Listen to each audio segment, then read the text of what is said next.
Hey, this is Mahan Coe from Cocaine and Rhinestones, the History of Country Music podcast. You're listening to a different podcast, Walking the Floor. I'm walking the floor over you.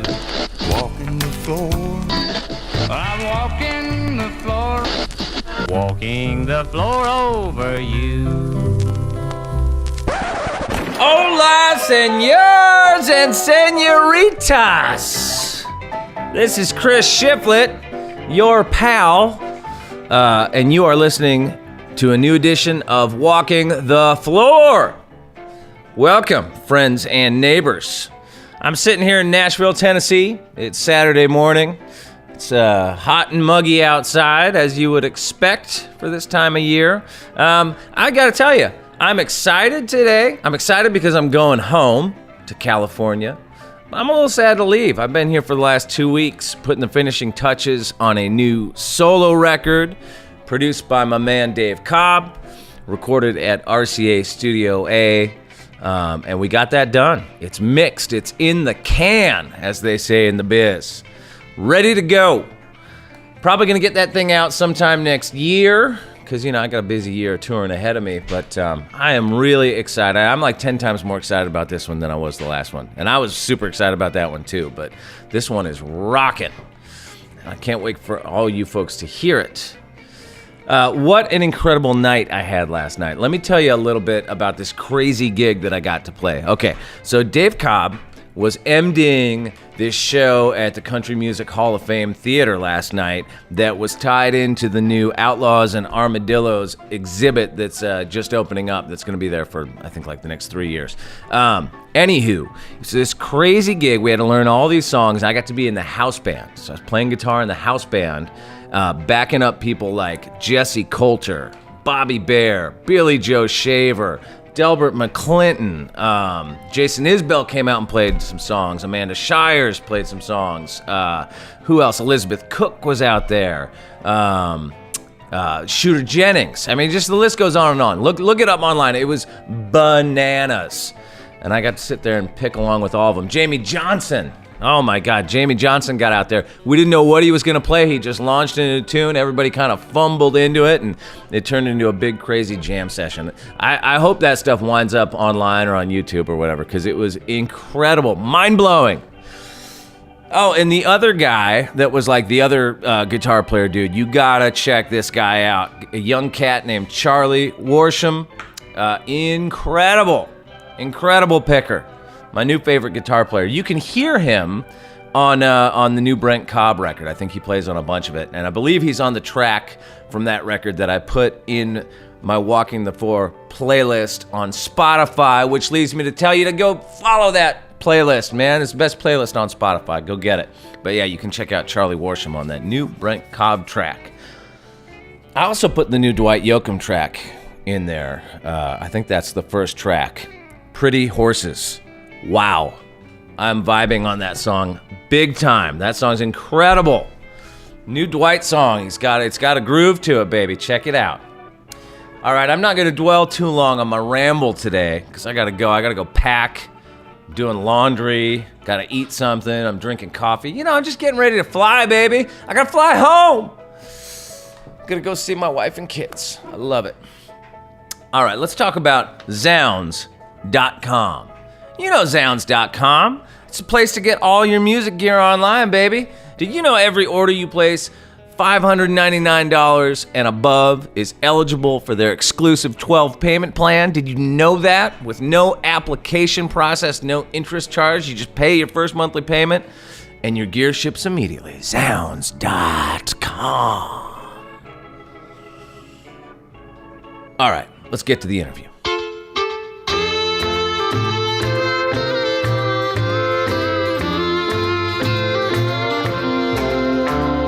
Ladies and gentlemen, are you a fan of country music?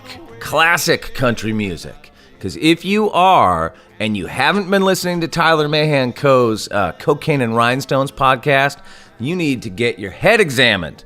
I'm going to go on record right now saying that this is my favorite podcast in the world. I think it's the best podcast that exists right now. It's incredible. It's incredibly thoroughly researched. For a high school dropout, this guy's pretty smart. He is the son of country music legend David Allan Coe. We talk about that a little bit, but we don't dwell on that too much because this is about his podcast. You're not going to get like the cliche stories you know about classic country on there. You're going to get deep dives on deep subject matter like Ralph Mooney and Spade Cooley and the story behind Merle Haggard's Okie from Muskogee and a whole bunch of other incredible topics. If you haven't listened, get over there, Cocaine and Rhinestones, right now and listen to it. He calls it his life's work. This is Tyler Mahan Coe on Walking the Floor.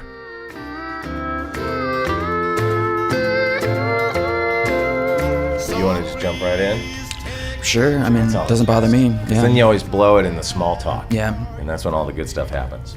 So for people listening that aren't familiar with you or your podcast, Cocaine and Rhinestones, you're the son of David Allan Coe, legendary country musician, and you toured in his band for years, and you talk about on your show how you grew up hearing these stories, and presumably grew up, around some of the people that you're covering, I'm guessing, but I'm wondering what inspired you to turn it into a podcast? Like, how'd you get the idea to turn those old legendary stories into a show? Well, the short answer is that it needed to happen.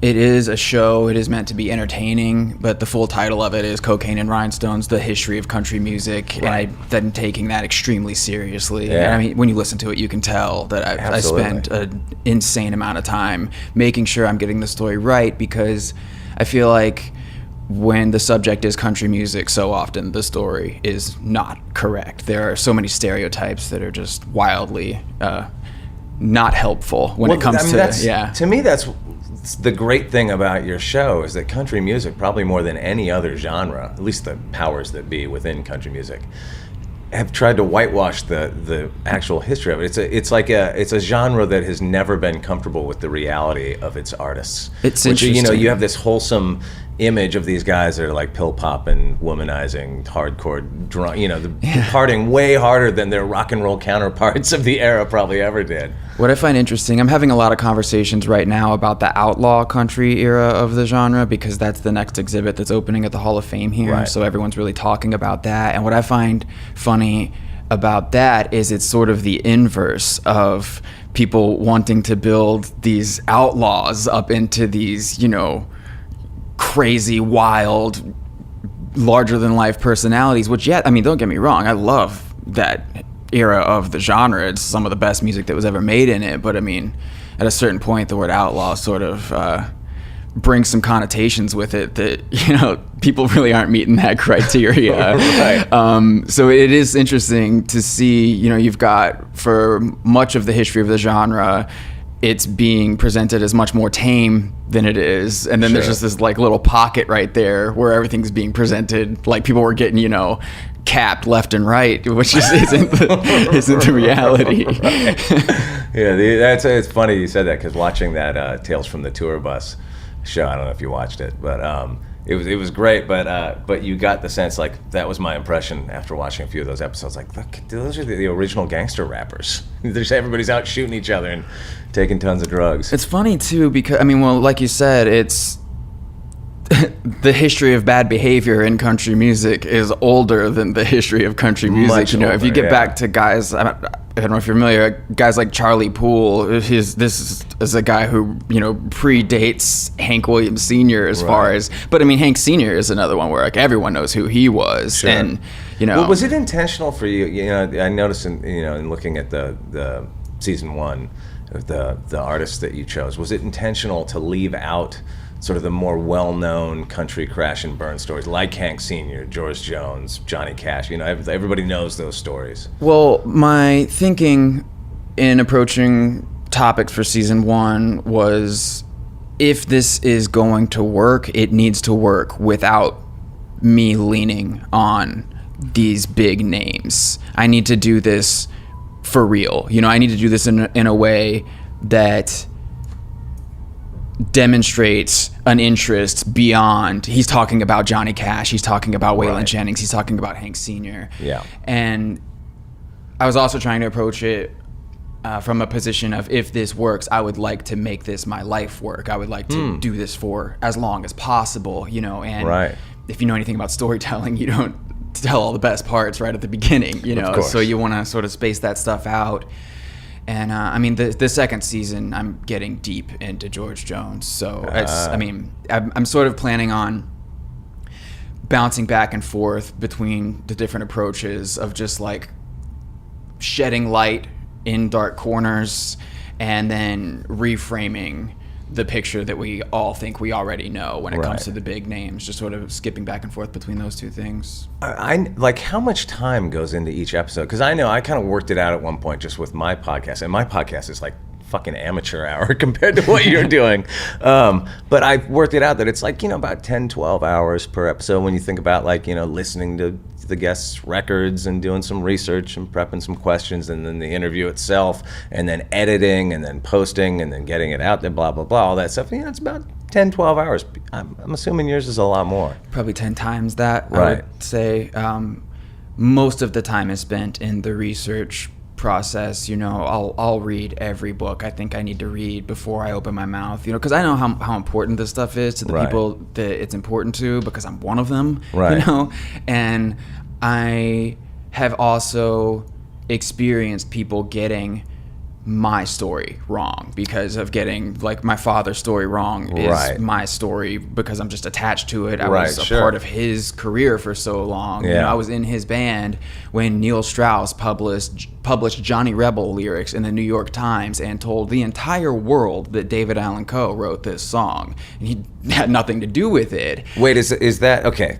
I wanted to get into that at some point, but since we're there, Okay, yeah. is that I'm a fan of your dad's work. It's like, you know, few of the records I know real well, and I know the sort of the myth attached to, I think, what you're talking about. But it occurred to me when I was getting ready to interview you, I've never actually heard, you know, I know there's like some racist song stuff that he gets attached to, but I've never heard any of that stuff.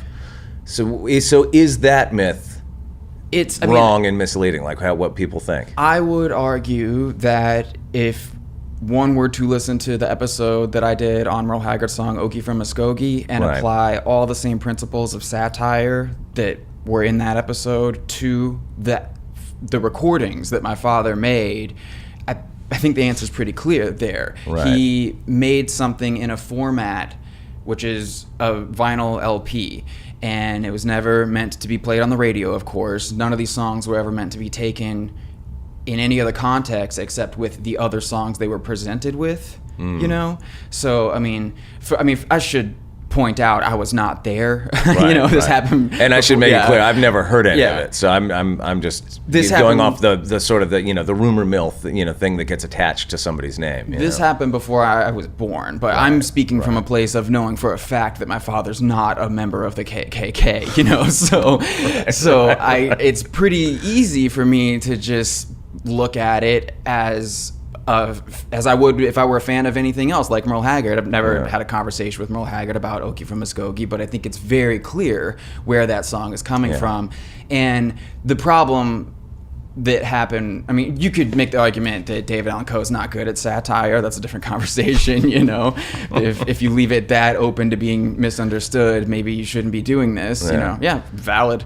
But what happened is cassette tape technology came along, Right. you know, and then you've got people making mixtapes and handing them off to people.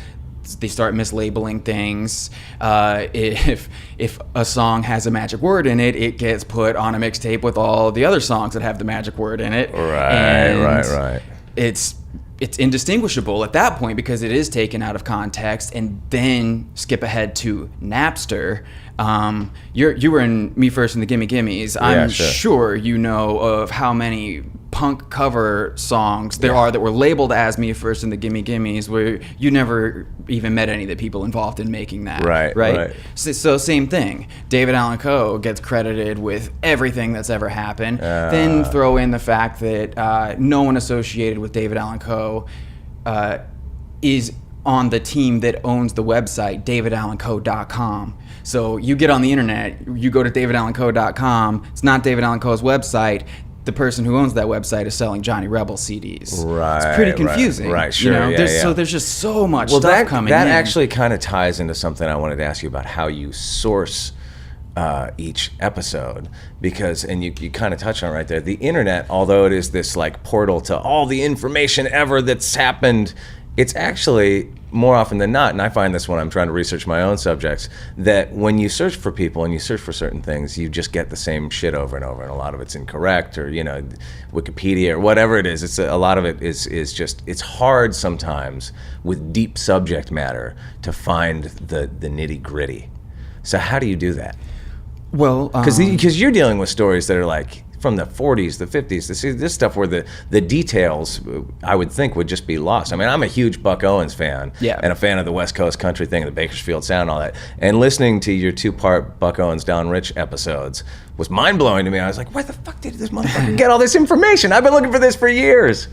Well, the first season was just made based on information I found on the internet and in books. That being said, it's not like I'm just going to, you know, a Telecaster message board and asking people questions and just going with that, you know. I feel like I've got a pretty good eye for sorting out what is a credible source, you know. For a guy that went on tour at what, like age 15 or whatever, Yeah. and I'm assuming, I mean, I don't know, but I dropped out of high school. I don't know Same, if you, yeah. okay.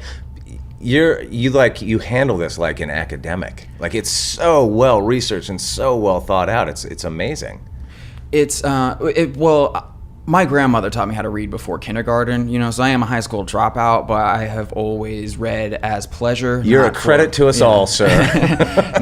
not for fun. For high school dropouts everywhere. Yeah, I don't like talking about being a high school dropout that much. Just My wife didn't want me to tell our kids. Because I'm aware of what. If he dropped out of high school, I should. He's a fucking dumbass. I don't know. I wouldn't necessarily recommend my journey to anyone else, and if it is inspiring to you, I would definitely encourage you to run a full background check on me.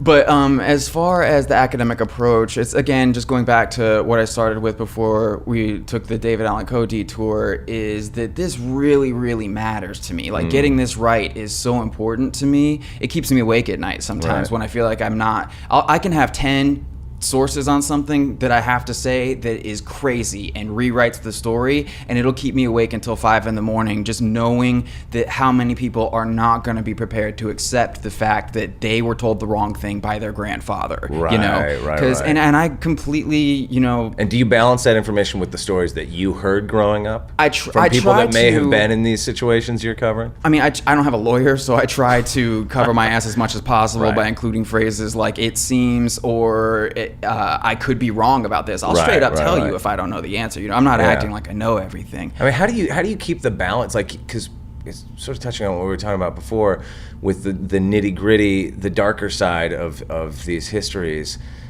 You do it in a way that tells the whole story, but it never sounds cheap or like salacious at all. Like, that's a hard balance to strike. Again, that's something that's extremely important to me based on my own personal experience with mainstream media's approach to country music. You know, it's been my experience that they just want the biggest story, the juiciest thing or whatever, and they don't really care that you're a human being. Right. And I care so much. It's very easy for me to put myself in the shoes of the people that I'm talking about, because I've done most of these things. You know, I've been most of these places. I've stood on most of these stages, you know, and it's a similar experience. It's a parallel experience. It's very easy for me to identify with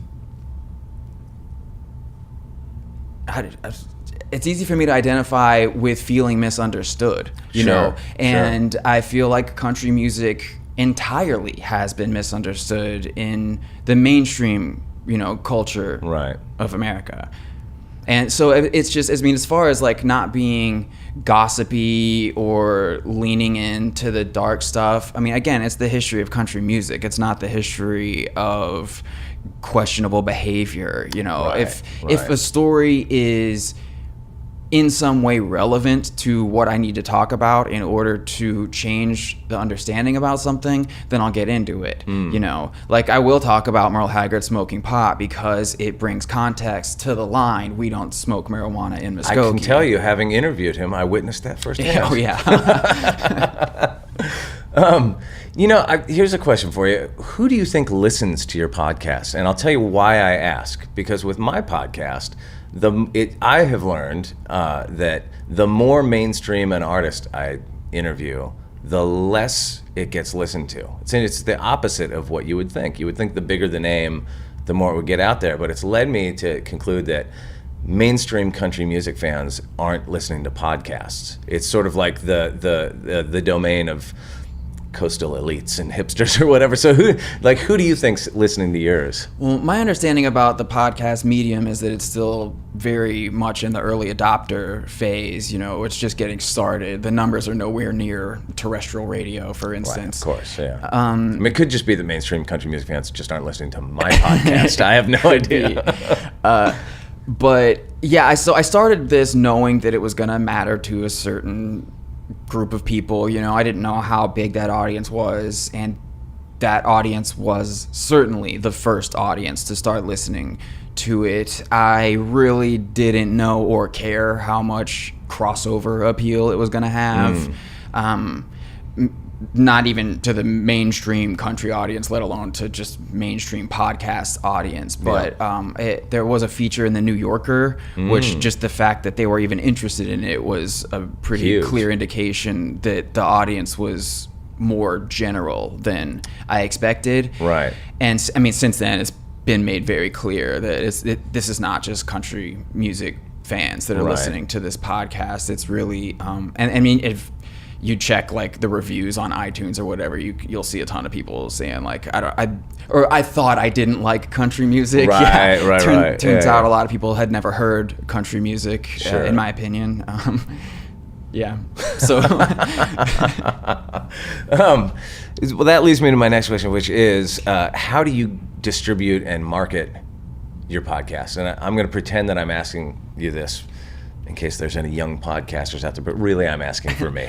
This has been I just started my podcast a few years ago, and I just posted on my social media, you know what I mean, and then and RS Country puts a thing up every week, but that's about it. Like, you know, I at one point did a deal with a podcast distributor. I hated it. It was like being signed to a bad record deal.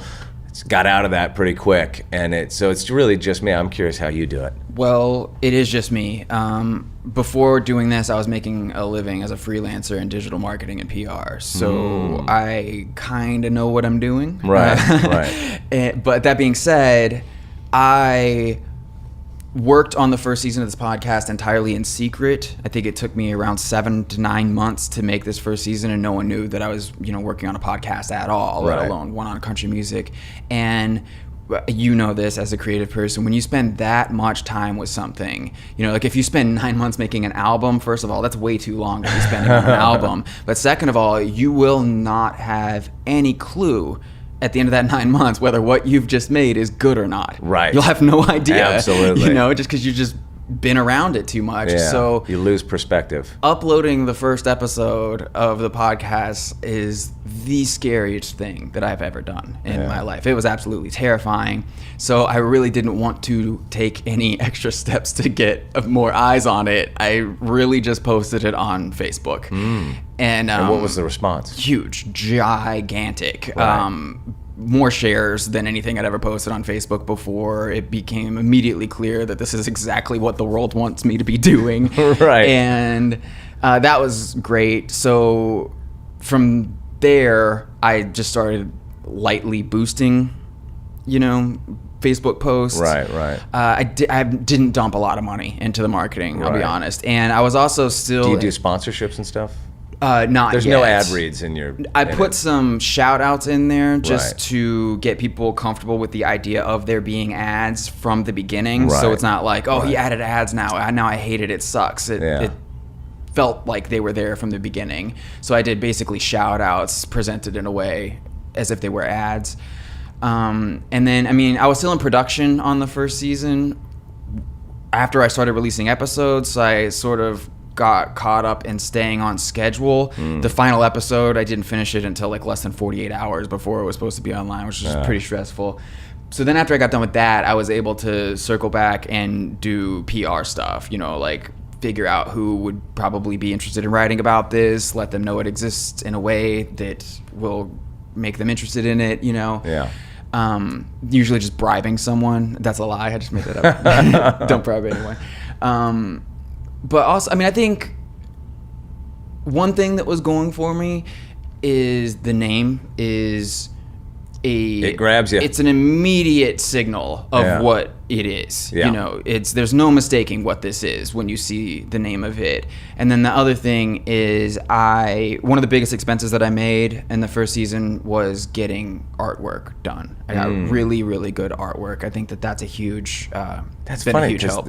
before I ever listened to it and I just saw the logo, I was like, wow, that looks pro. Yeah, that looks good. I'm gonna listen to that. I got really lucky. The artist's name is Rachel. I'm certain I don't know how to pronounce her last name, but she's from Australia. She's done work for Chris Stapleton, Ray Wiley Hubbard, like album design and stuff. So yeah, I got really lucky there. I mean, have you gotten feedback? Most of the people that you have covered are passed away. So, but have you gotten feedback from people's families? Yeah, I wouldn't want to Like thumbs up feedback or thumbs down, a little bit of both?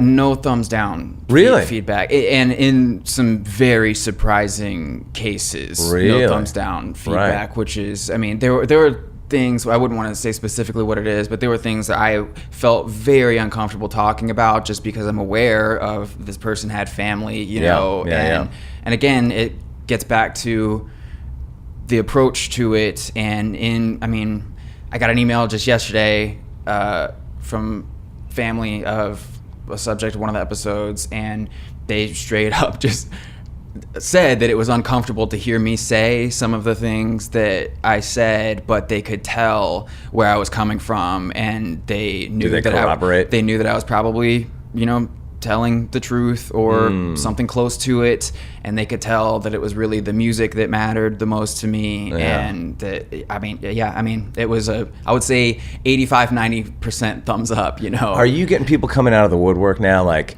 hey man, if you like that story, check this thing out that Johnny Paycheck once did, man, you got to listen to this? Yeah, I can't really use any of that, but I have been told some. But your podcast could become like where, you know, old aging veterans of country music settle their scores, man. I know. Yeah, it's really, it really is. That's what I mean. I've had a lot of people reach out, offering to put me in touch with, you know, artists who are still around to do interviews with them, you know, and it's for that reason why I don't think I can do that. That's interesting, because when I first started my podcast, the initial idea I had, the initial concept was to go interview like veterans of the Bakersfield Sound. And there just weren't that many of them. I interviewed a few guys that I could get to, but they're just, you know, they're all dead. Yeah. So quickly I had to sort of rethink my approach. Since you've put out your first season and you're working on season 2, has the sort of the idea of your podcast evolved at all? Is it going to change? Are you tweaking it all for season 2? The only thing that's really changing as far as the process is that the Country Music Hall of Fame invited me to use their archives for research. Whoa. Which is gigantic. They're and I was thinking that this might just be stuff that I could find on the internet on my own anyways, but I went down there to see what was in there, and it's just walls of exclusive information. Really? Basically. Did they have like in-house people that can sort of help you find targeted stuff? Yes, they've been very forthcoming with assistance. And I'm imagining you in like a Raiders of the Lost Ark, kind of like you in a giant warehouse with just walls and walls of files. It's that. I mean, when you go down there, if you go to the Country Music Hall of Fame, the wall of the archive is glass. Like you can look in and see the archives and see how much stuff is there. It's like I don't know if they're called stacks, but I think they're motorized, so they will move if you need to get to something that's actually on a shelf. But most of it's been digitized, like scanned and put into a computer system. So it's a little bit more up to date than Raiders of the Lost Ark. But what's the greatest thing about it And I mean, and again, this kind of ties into the me not doing interviews thing. If there's anyone out there who is inspired to want to go do interviews with artists and get their stories into books, I would encourage you to do that while you can. I think it's different than what I need to do.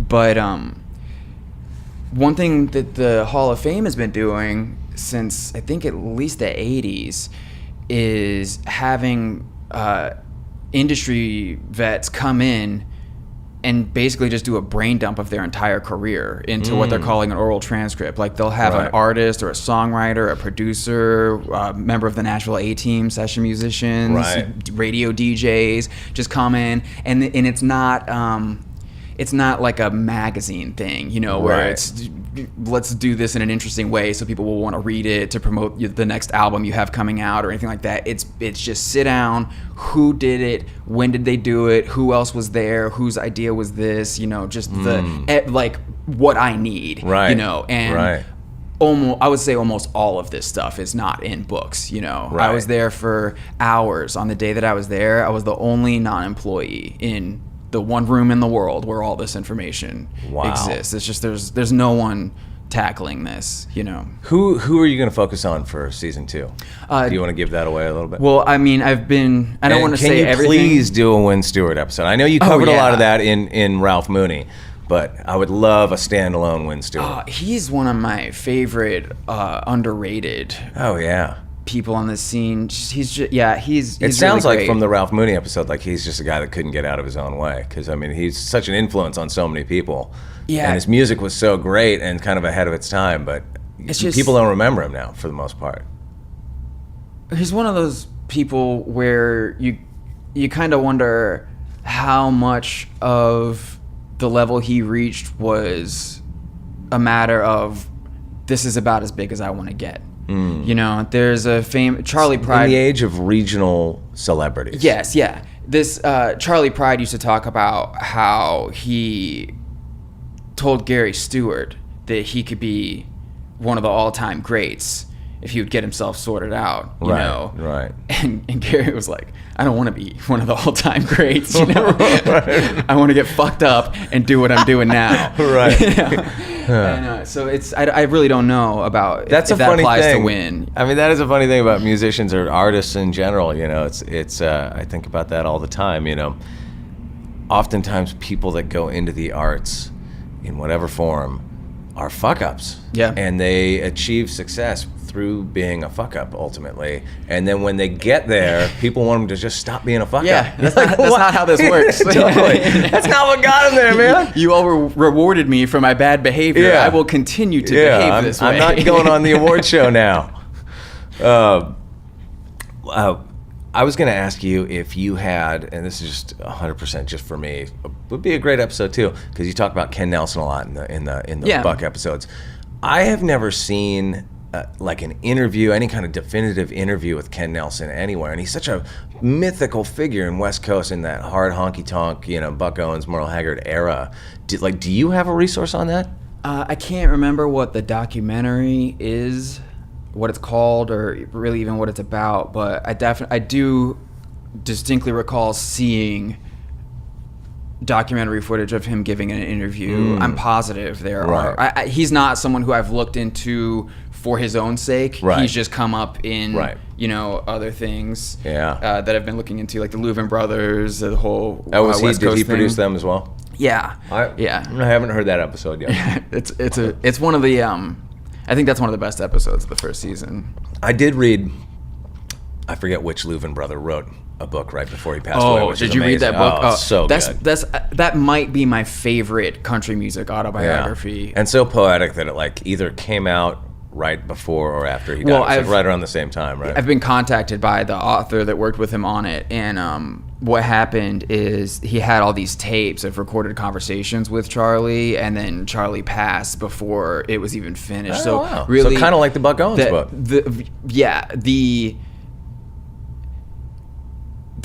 So what is so incredible about that Charlie Louvin book is just that it was sort of, you know, scrambled together under not optimal conditions. You know, like this is Right. the worst case scenario Right. if you've been attached to help an artist write their autobiography, is they die before Right. you get done. So yeah, I mean, in that episode, there's a lot. I talk about some things in that book that are not, you know, accurate, and I mean, I don't think that that's bad. I don't think Right, that, right. I don't think it's like Charlie wanted to lie. And Everybody's convince everyone. version of their Yeah. story is going to be Yeah. inaccurate. We all remember things completely wrong.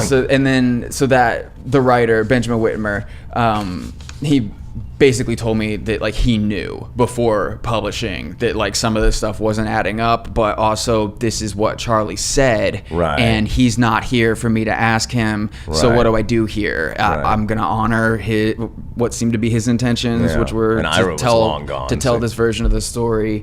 Yeah, I mean, and that book is phenomenal. I would recommend anyone to read that book. Just because it's Absolutely. such a perfect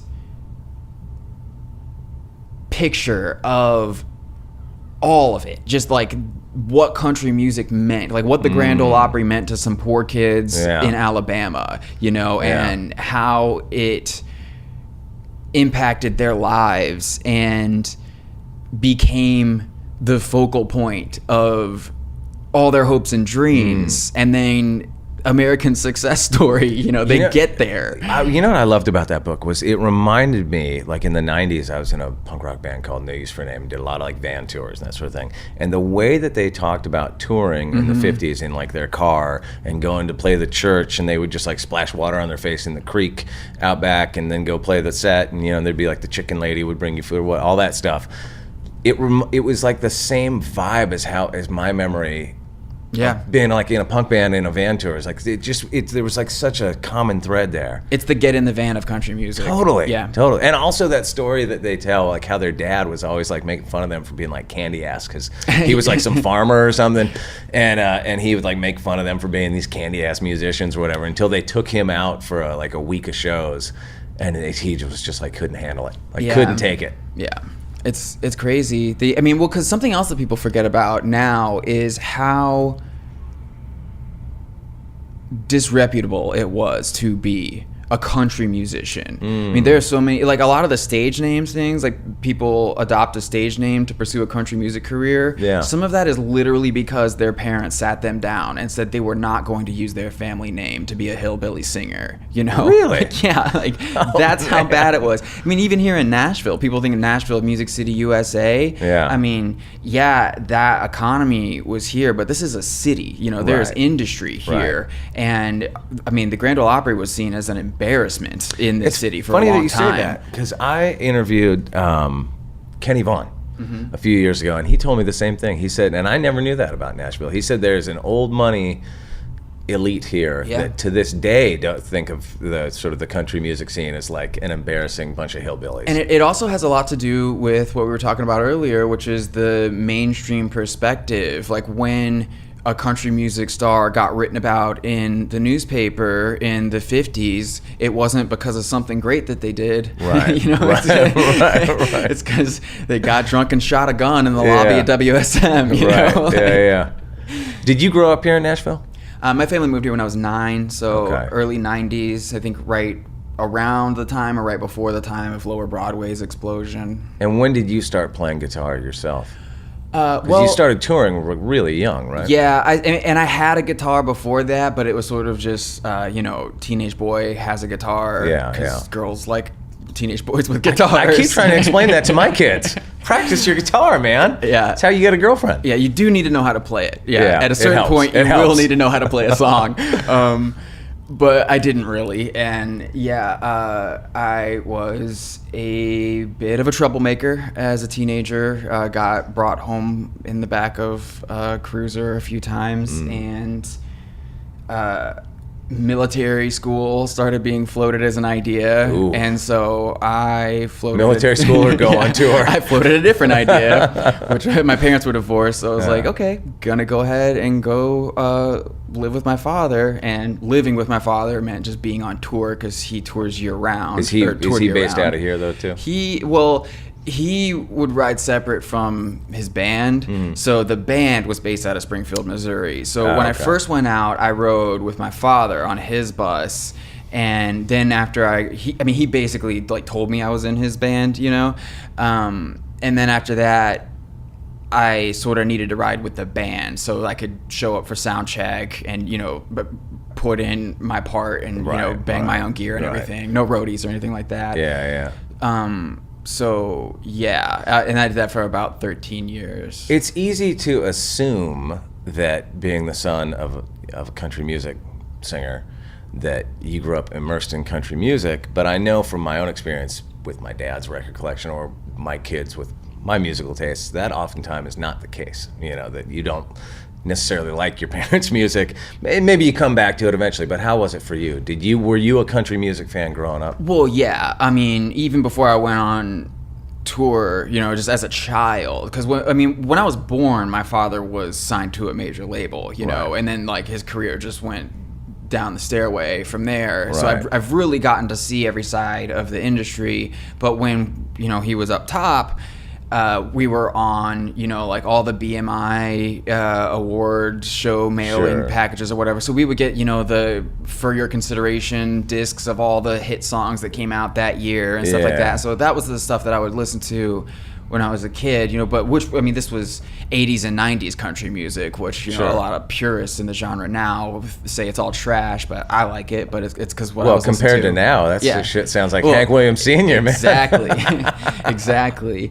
But then, so when I was on tour, I was immersed in country music just from being in the honky-tonks and the venues all day. You know, if you spend 9 hours in a bar, you're going to get your fill of country music. So on my own time is where I really branched out, and you know, because I mean, I like country music, but I'm not going to go home and listen to another Hank Jr. song when I just heard 12 Hank Jr. songs tonight, you know.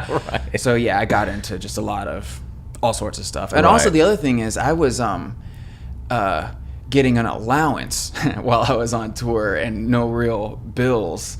So, and just getting, you know, a cash allowance, and no bank account or anything. I'm just walking around with a pretty stupid amount of money at any given time, and blowing it on CDs. Like we would get to a town that had a Tower Records, and I would have the entire day to kill, you know. And so I would just go down the aisle, every aisle, look at every CD, and buy anything I liked the cover of. And I found a lot of awesome music that way. You know, it's so sad that people don't have that experience anymore. Because that was like, that's why I bought so many records growing up. Like, whoa, look at that crazy shit. Motley Crue, what the fuck? Yeah, and it's like, well, if the people in this band think this imagery is cool, we've already got that in common, so maybe, I mean, and you know, I bought some stinkers that went out the window, but... Funny thing is, back then when you bought a stinker, at least in my experience, you were still going to get to know that stinker backwards and forwards, because that was the only record, it was your new record for probably at least a couple of months, you know? Yeah. But, you know, I mean, and then after 13 years of being on tour, it all comes crashing down, and all that money is blown, and, you know, some of it went to records, some of it went up your nose, and some of it went who knows so where. It goes. And, yeah, it was just one big learning experience. But, I mean, I'm definitely one of those people who I don't really have much use for any sort of what if I could go back and change something, because I don't think that anything would be the way that it is now, and I really like the way things are now. No, I agree 100%. I'm the same way. Are you still making music now? Like, just do you have home. Musical aspirations? You No, go and play or have a band or anything? Because I was looking around, I found that Sleeping on Ceilings, but I couldn't find anything. I couldn't, like, in Spotify. Yeah, I didn't know if that was something that you put out there. That's something that I made. I bought a home recording unit, and that's something that I made basically just to learn how to use that home recording unit. And I was like 18 years old when I did that. And I mean, if anyone's listening to this and they're planning on going and checking that out, it's 100% not whatever you think it might be like, because there's honestly nothing else that's like that, for good or bad.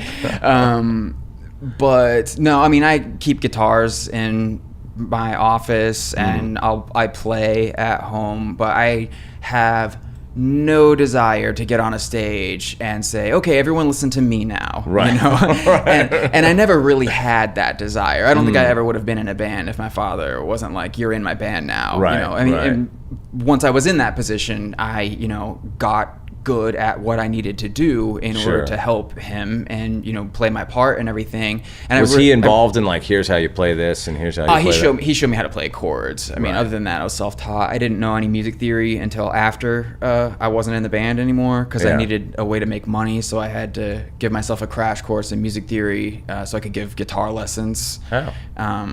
And donate blood plasma twice a week to buy groceries for a while.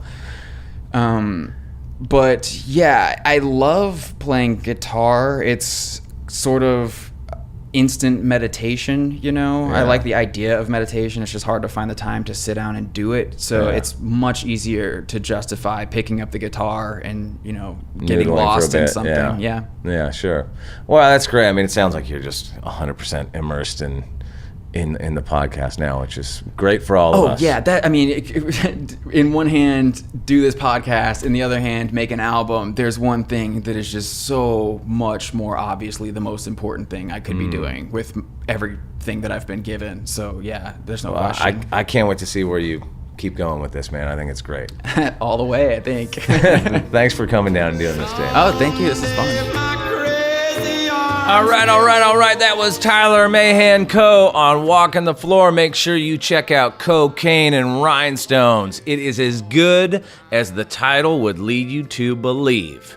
Okay, this is Chris Shiflett. I'm running to the airport. I'm getting on a plane. I'm flying home, baby. Adios, amigo.